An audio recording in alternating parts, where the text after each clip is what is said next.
دائما أبدا على حبيبك خير الخلق كلهم هو الحبيب الذي ترجى شفاعته لكل هول من الأهوال وقتال. اللہ تعالیٰ نے ارشاد فرمایا میرے محبوب فرما دو اللہ کا فضل ہے، اللہ کی رحمت.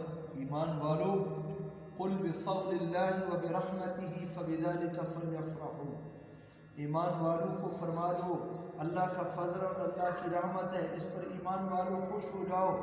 وہ خیر مما یجمعون، ساری دنیا کے خزانے جو لوگ جمع کر رہے ہیں اس سے بہتر ہے جس کو اللہ تعالیٰ نے اپنا فضل دے دیا.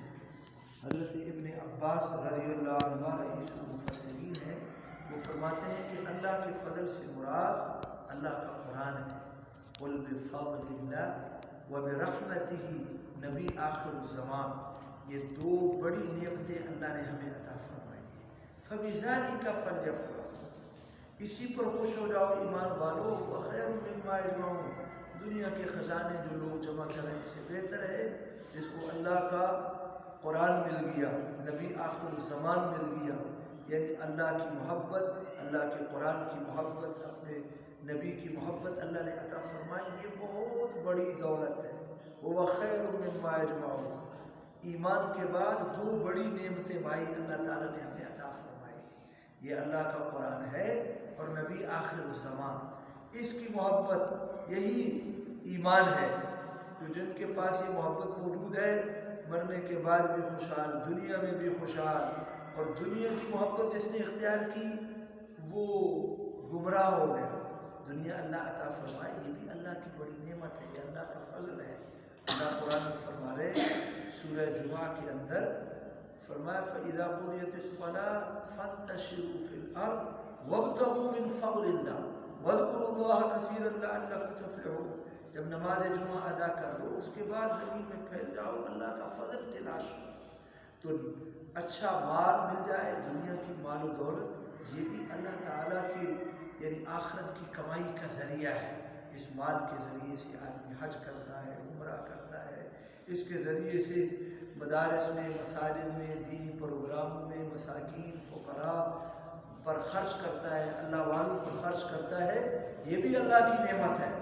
لیکن مال حلال طریقے سے کمائے اور حلال طریقے پر اس کو صحیح طریقے پر خرچ کرے. نعم المال الطیب، نعم المال الصالح للرجل الصالح، نیک مال، اچھا مال نیک آدمی کے لیے بہت بڑی نعمت ہے. لیکن اس کی محبت اختیار کرے گا تو ڈوب جائے گا. بابا رومی نے عجیب مثال دی ہے، فرمایا مال و دولت کی مثال پانی کی ہے اور انسان کی اور انسان کے دل کی مثال کشتی کی ہے. اگر پانی کشتی سے باہر رہے تو کشتی چلتی رہتی، اگر پانی کشتی کے اندر آ جائے تو کشتی ڈوب جائے گی.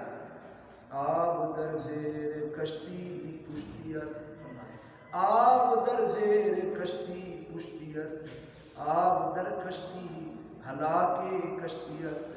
پانی کشتی کے لیے ضروری ہے لیکن پانی باہر رہے تو کشتی چلتی رہے گی.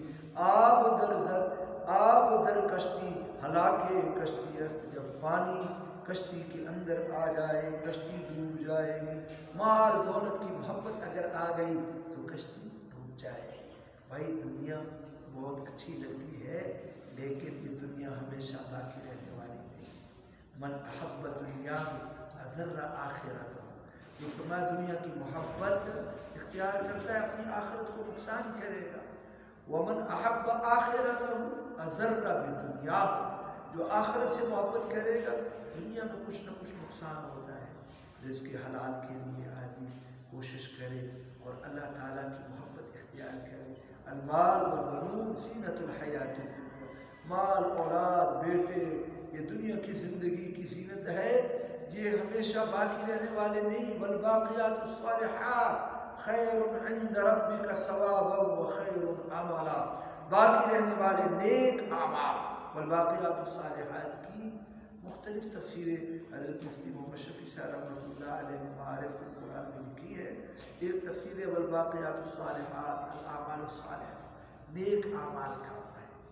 آدمی فرمایا دنیا میں آدمی کے پیچھے چلتے ہیں یہ جب جاتا ہے جنازہ جاتا ہے 3 چیزیں فرمایا یتبع المیت ثلاثۃ مالہ و اہلہ و عملہ فیرجع اثنان، 2 چیزیں واپس لوٹ آتی ہیں، عرب کے طریقے کے مطابق مال بھی لے جاتے تھے اور ان کے اہل و عیال بھی، بیٹے بھی سب ساتھ جاتے ہیں، پھر یہ دونوں واپس آ جاتے ہیں۔